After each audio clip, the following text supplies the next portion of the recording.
fees. A lot of money we're giving away in fees. So we need to do a better job and enable overdraft protection. Minimizing ATM fees.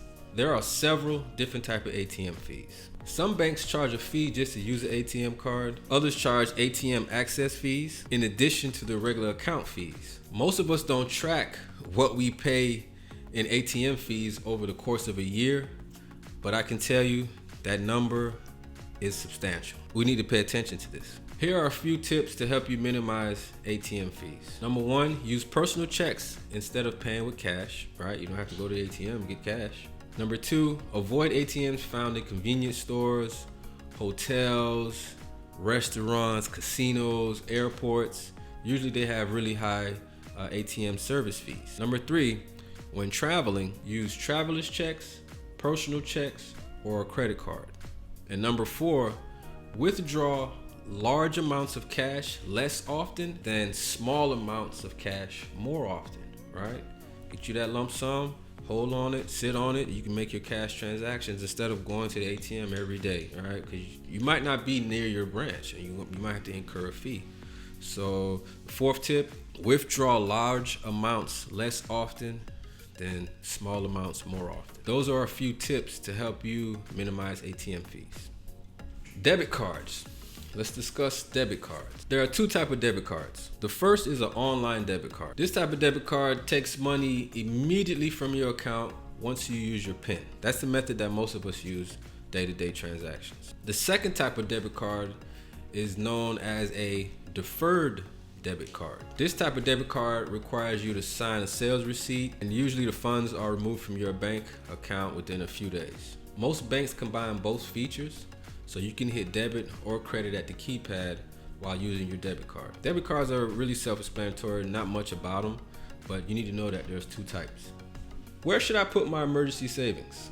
You can build your emergency fund in a few different accounts, right? We have savings accounts, internet savings accounts, we have money markets, and we also have certificates of deposits or CDs. I'm going to elaborate on a few of them and you can make the determination on what to choose. Savings accounts. Savings accounts are safe, especially if they are FDIC insured. But the only thing with savings accounts is the interest doesn't keep up with inflation. So your money being parked there, in a few years, you'll be behind the curve due to inflation.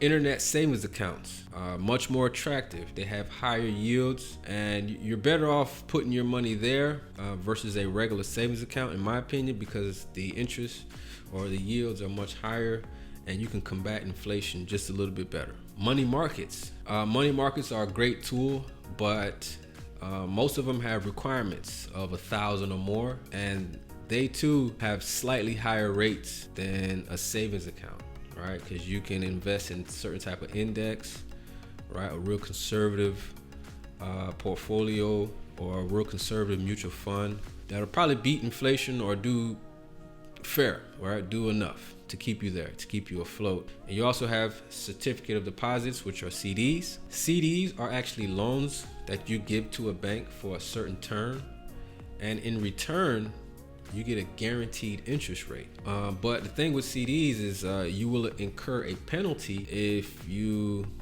do an early withdrawal, right? Take that bread out before the maturity date and you can incur a penalty. CDs range from 1 month to 5 years or more. The longer the term on your CD, the higher interest rate that you'll be guaranteed. Also, the greater risk that your investment will be locked in at that rate when interest rates start to rise. So then again, that CD, you might be left behind the curve because you have a 5-year CD. It doesn't get mature until 5 years, but the rates are going up in 2.5 years, and your money might be locked up for a little bit, right? Unless you don't mind incurring a penalty. So today we kind of just went over a few basics about how banks work, the fees, the type of accounts, opportunity costs, right? Where you can park your money, the type of accounts. These are some of the fundamentals that you should know, that you should kind of grasp, read about, understand. The fees are one of the most important things because that's money off our table. That's money off our children's table. Those $35 that they're hitting you for every month, or every transaction, I should say, that's $35 you could have invested in your child's future, your child's 529, your portfolio. So let's really start paying attention to the banks that we want, credit unions that we want, the fees associated with them. How much does it cost me to be a member of this bank? Overdraft protection. These are things we need to pay attention to because it's money off the table. I hope you guys got some valuable information from today's episode. Please like, subscribe, share this to your friends and family, and we'll see you next episode.